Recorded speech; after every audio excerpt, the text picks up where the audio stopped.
Willkommen, welcome, bienvenue. La radio du festival Bildrausch.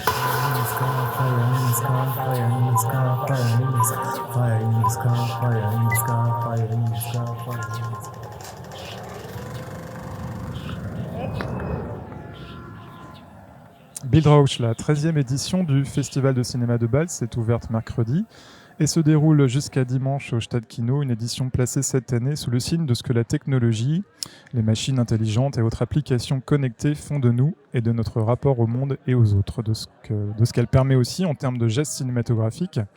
Et nous sommes heureux de recevoir sur le plateau de Film Explorer Maria Aparicio. Bonjour Maria. Hello, bonjour. Vous êtes cinéaste et vous vivez et travaillez actuellement à Cordoue, en Argentine.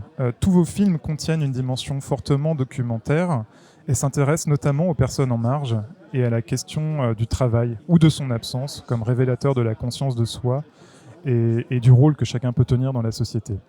Las cosas, indefinidas, c'est votre 3e long métrage et il nous fait doucement entrer dans la vie de Eva, qui exerce le métier de monteuse, et des échanges qu'elle a avec son assistant Rami. Tous les deux travaillent sur le montage d'un documentaire sur des personnes aveugles, un film qui a été laissé inachevé par leur ami commun Juan.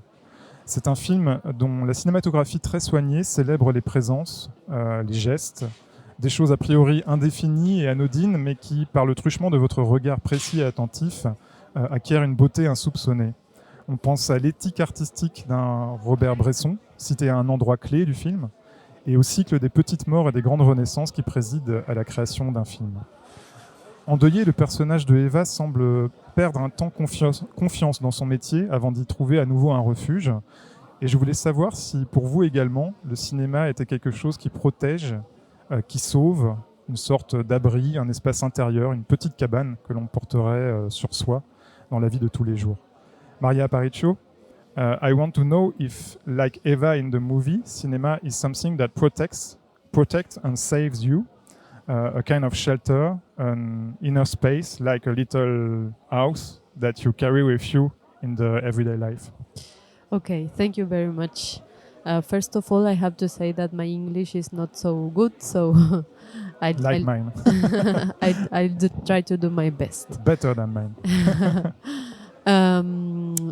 Well, it's kind of difficult for me to express what cinema is for me, because, for example, if you, 10 years ago, you would tell me that I will had a life surrounded by movies and having the possibility of making movies and share those movies with other people, I wouldn't believe it, because it's for me, cinema was like discovering a whole world, and I'm so thankful for that. So for me, I can say that it is a shelter, but I think it's much more than that, because it's something that I in a shelter, I think you can be comfortable, and I think that cinema is not only a comfortable thing for me. It's like more than that, It's something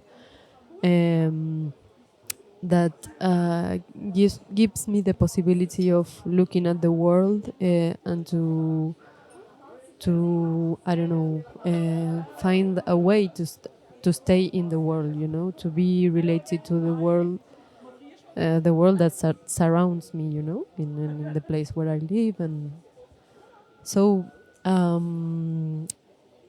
I think that as it happens to Eva in the movie, sometimes I feel more happy and connected to the movies and to filmmaking, and some other times it's more difficult.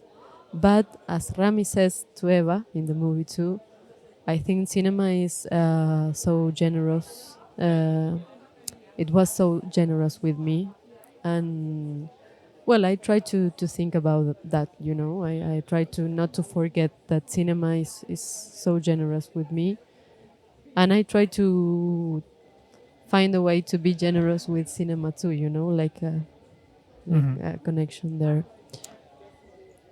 And something that I like a lot, you talk about generosity, is the generosity of your look as a filmmaker. Because in the movie,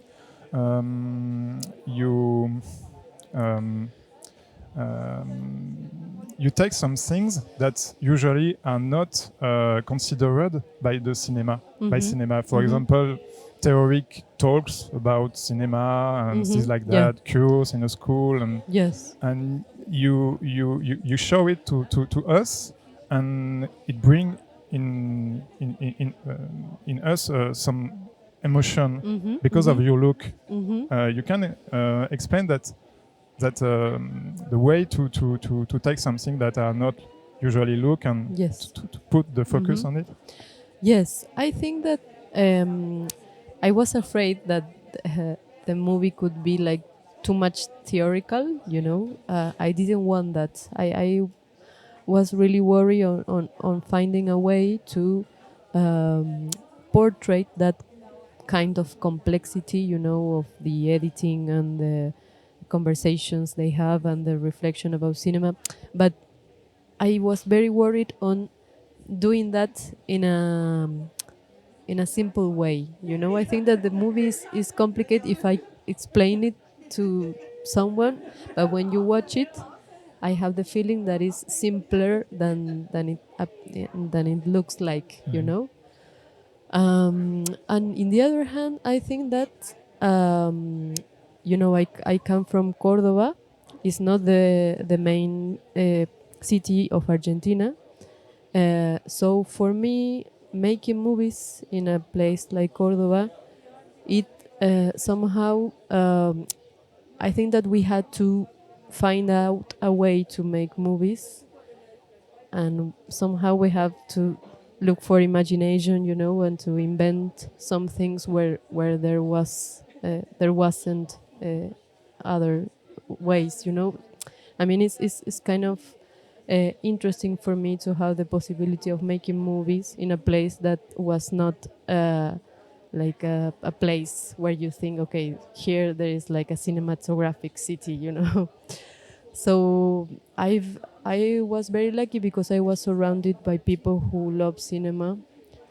I mean, friends. I live around a cinema around the corner of a cinema in Cordoba, a very dear cinema. It's called Cine Club Municipal Hugo del Carril. So there, I got the feeling there that cinema is so alive, you know. And in that exercise of watching movies and sharing cinema with others, I think we found a way to imagine our own movies, you know.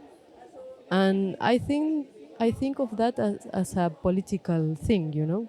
So for me, filming those things, filming my city and imagining stories there, for me is like like a political thing, and something that I really enjoy also, you know. So well, I make movies with what I have around, you know. So I don't know if that is special or not, but it's what I live every day, you know. So I would like to jump now on this discussion, because I also like very much how actually this theoretical part that you put in the films goes together with the emotional part of the emotional dimension of the film, and I think that probably a virtue or something nice in the film is the fact that this theory actually push us to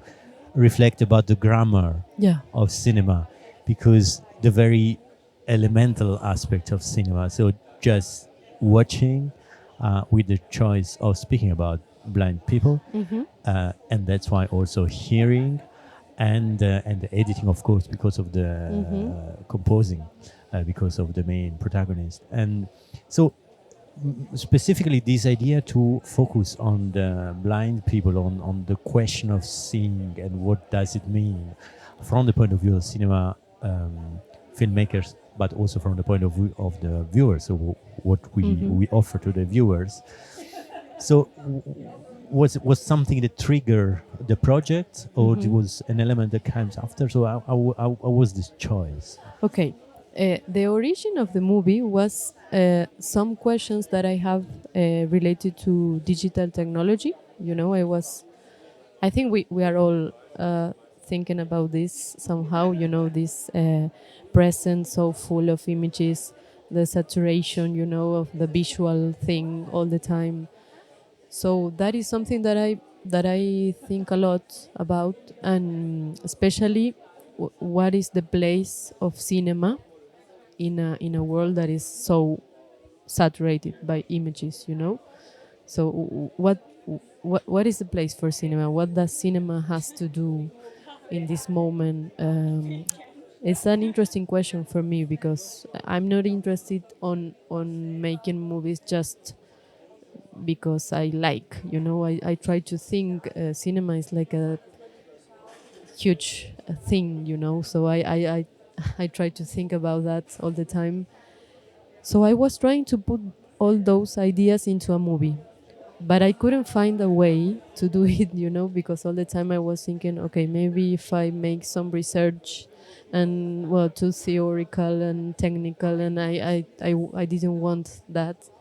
So when I thought about Eva as a fictional character, you know, this woman that dedicates her life to make movies or edit movies, and portrait that process of edit a movie, and that job, you know, editing as a job. I thought that maybe by filming that we could find a way to include all those thoughts that was around me, you know. So well, then I say, okay, but if we film like a woman working in movies, in which movie is he working on? So for me that was a very funny thing, you know, to imagine a movie inside the movie, you know, to imagine that movie in which Eva and Rami will be working. So I thought, okay, maybe if these ideas come from a very visual thing, you know, all these thoughts about images and what does the total absence of images, I mean the complete opposite, what does it has to say us, you know, in these thoughts all related to images and visual things and that. So I say, okay, maybe we can go and talk to blind people who most of them are blind from birth. Yeah.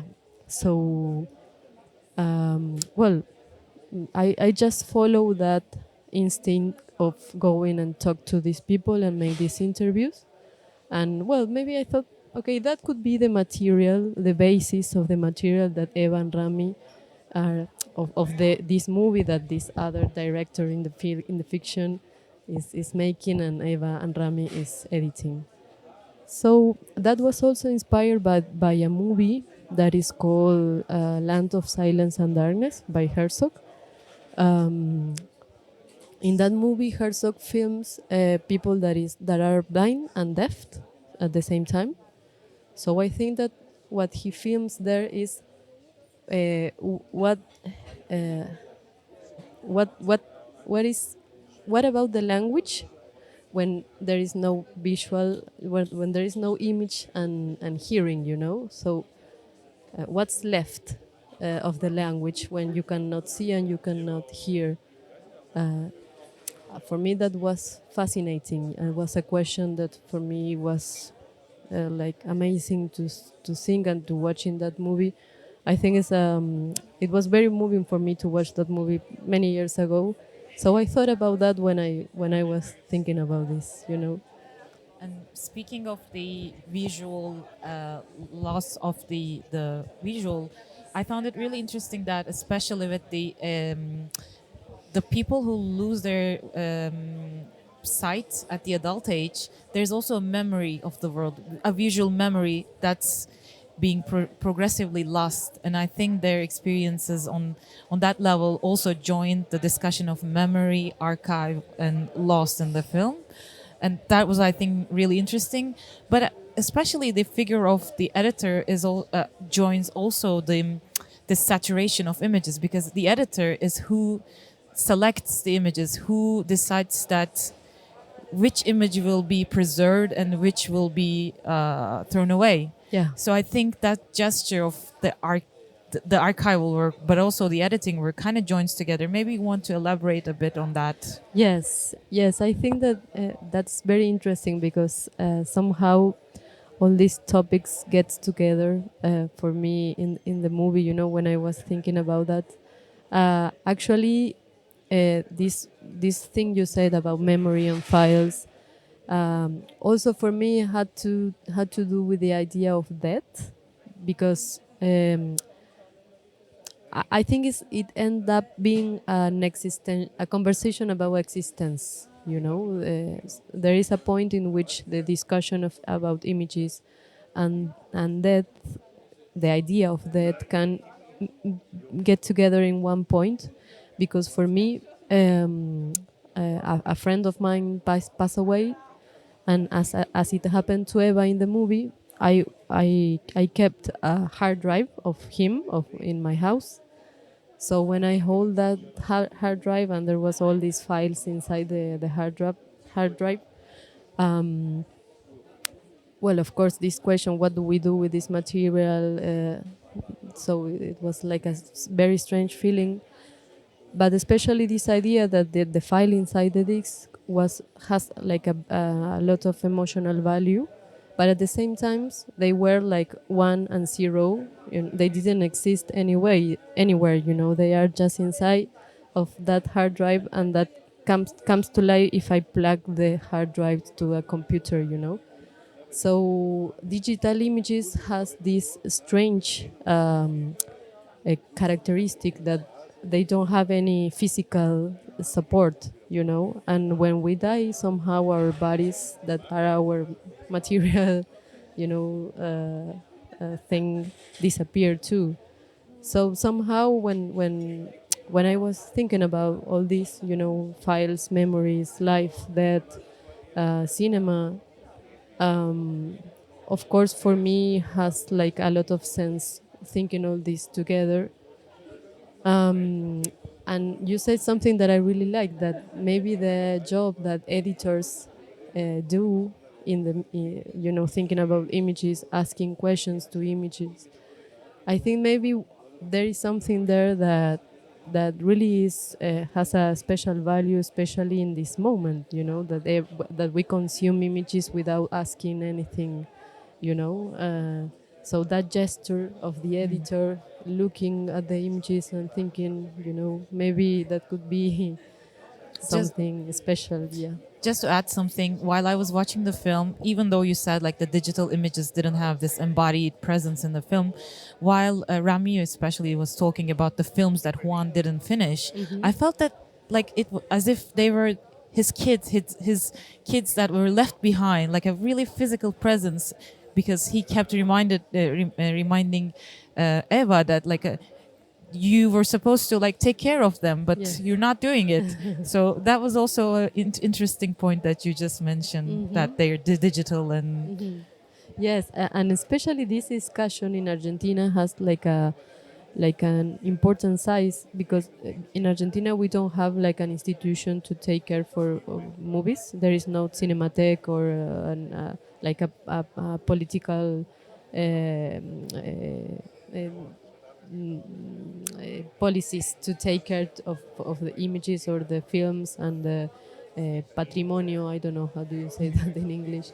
So you know, that is especially a problem in Argentina, because movies, especially the classical period of Argentinian cinema, is almost disappeared, and so it is like especially a problem, you know. And I think with the new developments with Mal del Piata and what's happening in Argentina, I think course. it's more crucial that this archive and memory aspect is revealed in the film. Yeah.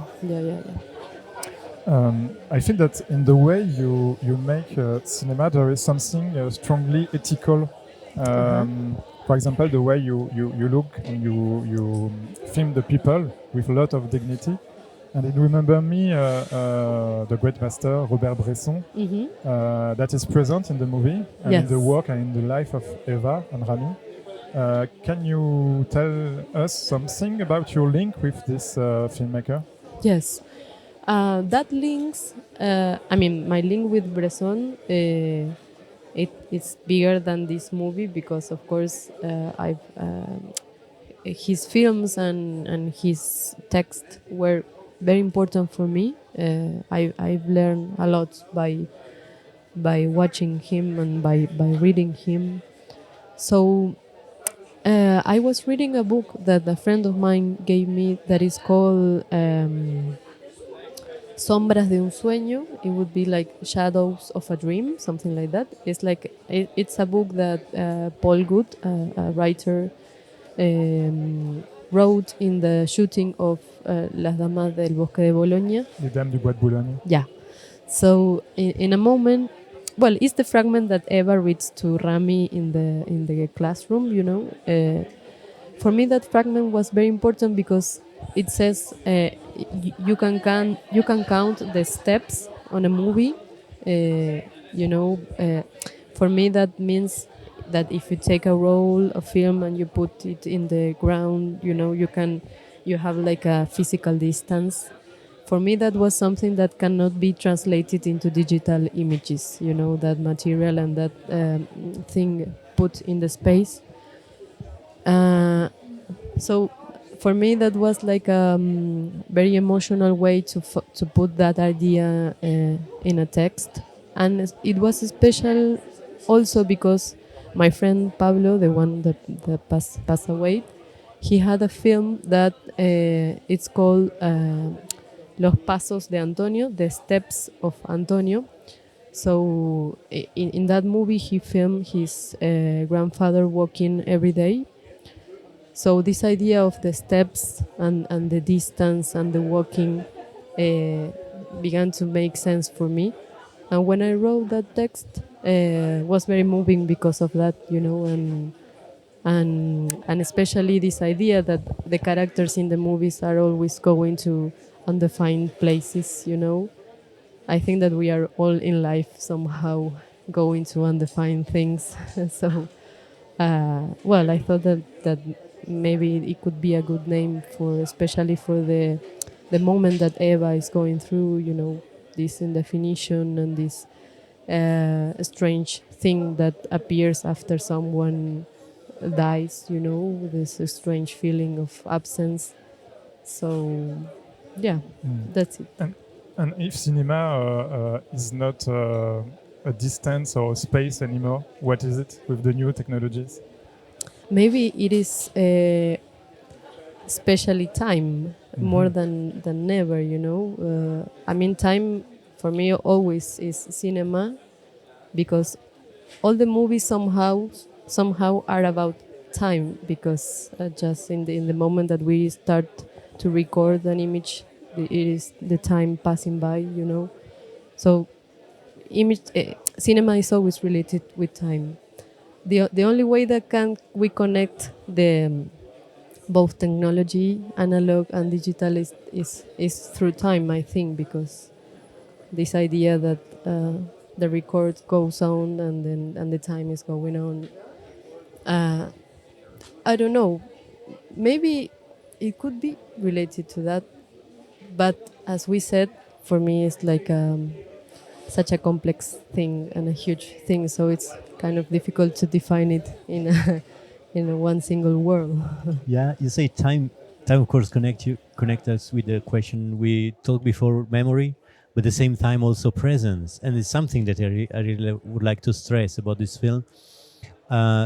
The presence. Also, thank you. The silence, the slow pace of the film, the presence of the protagonist is there, not necessarily as an emergence, as a sort of showing of presence, but but in a quiet way, but in a steady way. Actually, the presence of the main protagonist, the editor Eva, is probably the best synthesis or the best figure to speak about all the other characters.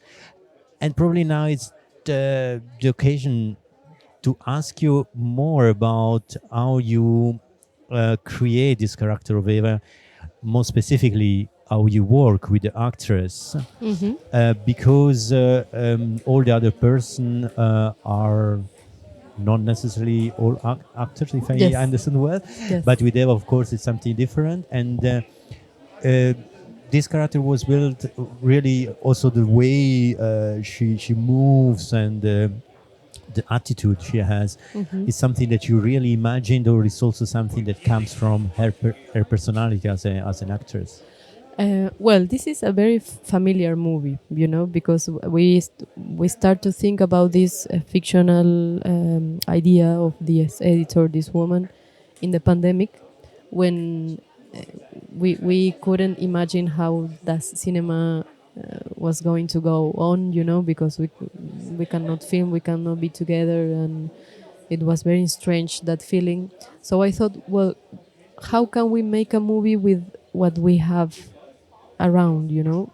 And well, Ramiro he's my partner, he's my boyfriend, so he's not an actor, but he is an editor. And Eva is a very close friend of mine. She's, of course, a professional actress, but she was the protagonist also of my previous film. I always say this, that my first movie, when we made that movie, I was very, very young. I was 21 when we filmed it.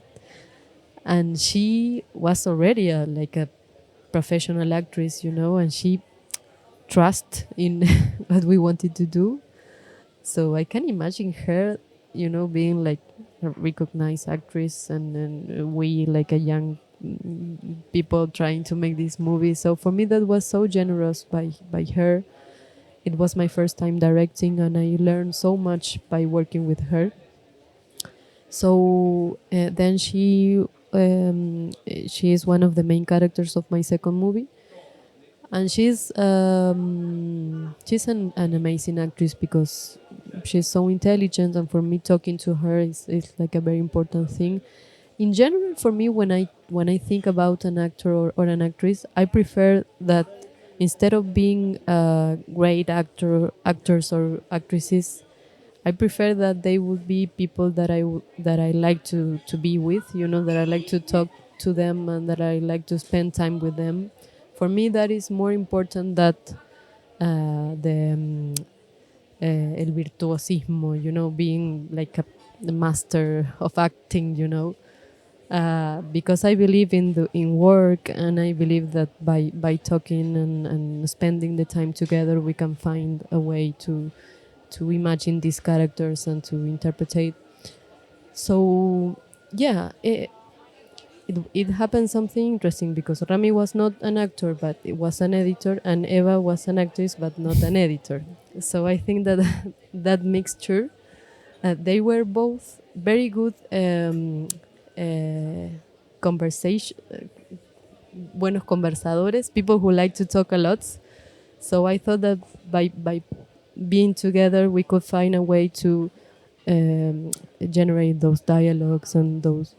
So, but it is more simple than it looks like. Eva make it very easy, you know. I was also wondering if there's a self-reflexive aspect of the film, where we see Eva and Rami being so involved with their own idea of the film that they get kind of carried away with their work.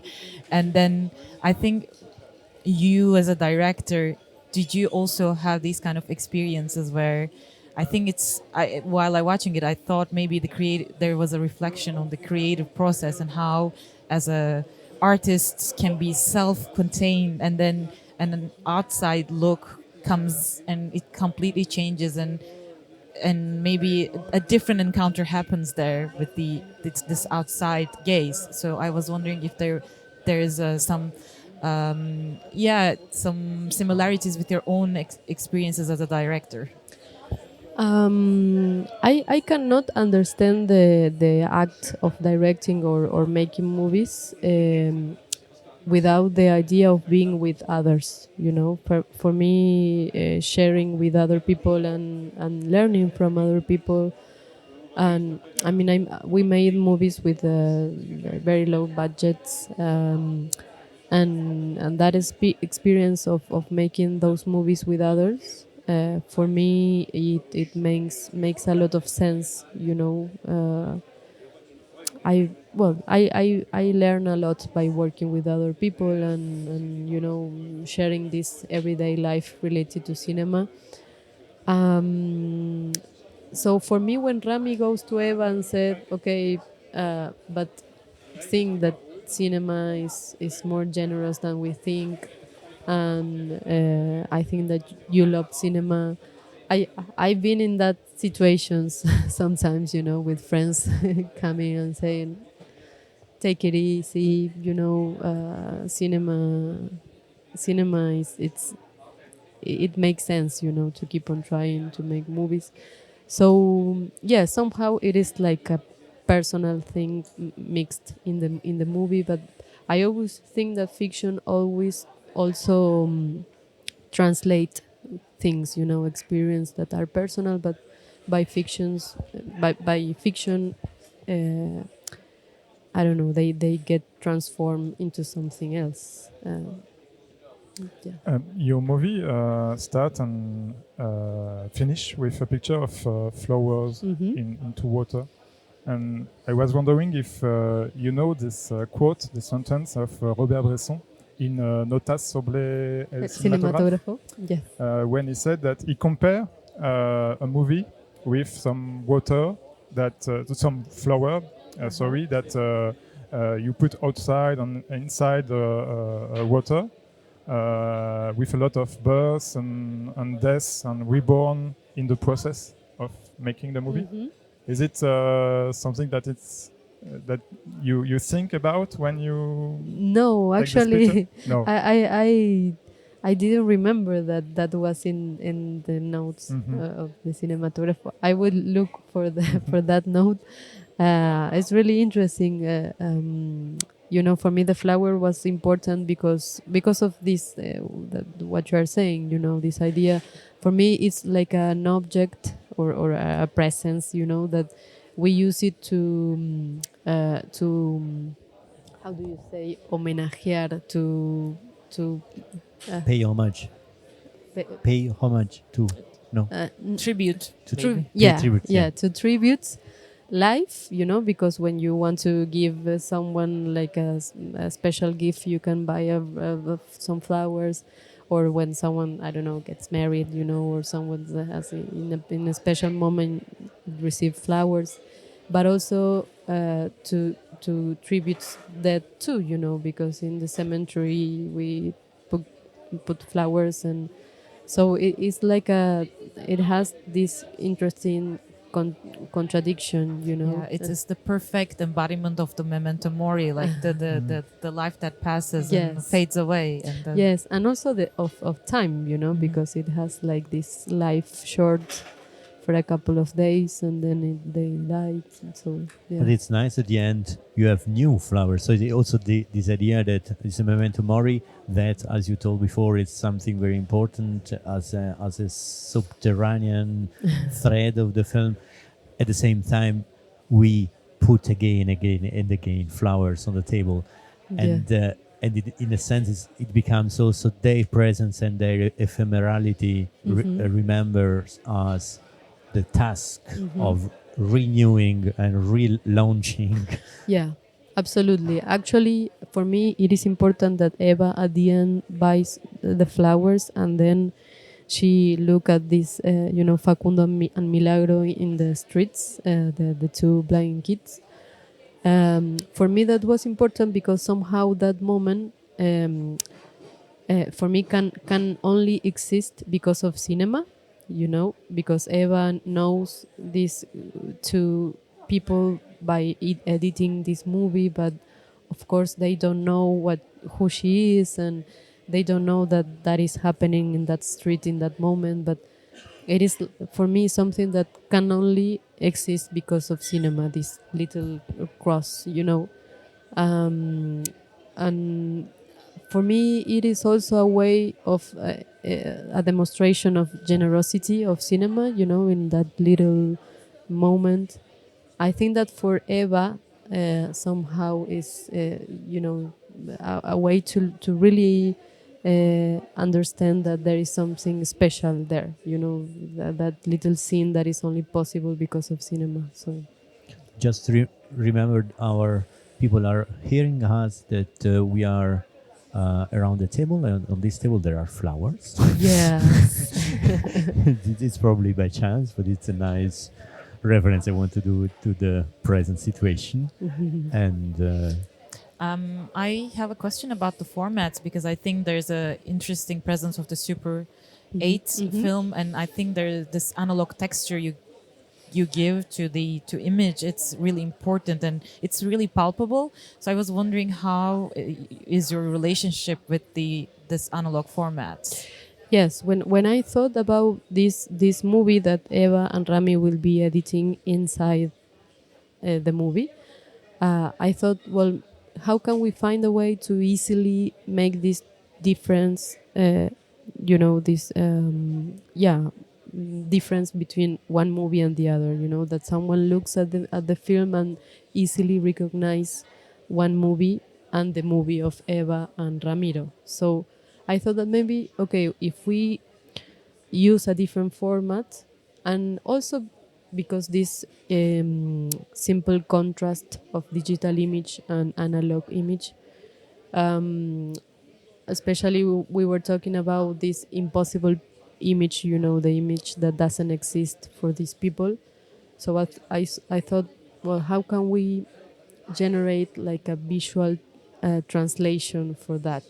So I thought in the texture and the noisy image of the Super 8 millimeter. Maybe it's like an easy decision. It could be more interesting to think, how can we talk about the absence of image from the I don't know, a complete the definition of digital image. But it was like something that I thought about, but especially this, to have the possibility of recognize the and to has this strong difference from one movie and the other one. But your film isn't digital then. Your film. Okay. Yes, Okay. I mean, Eva and Rami are recorded in digital, and the Super 8 millimeters we record it and then digitalize it. So it's like a mixture of digital and analog. Yeah.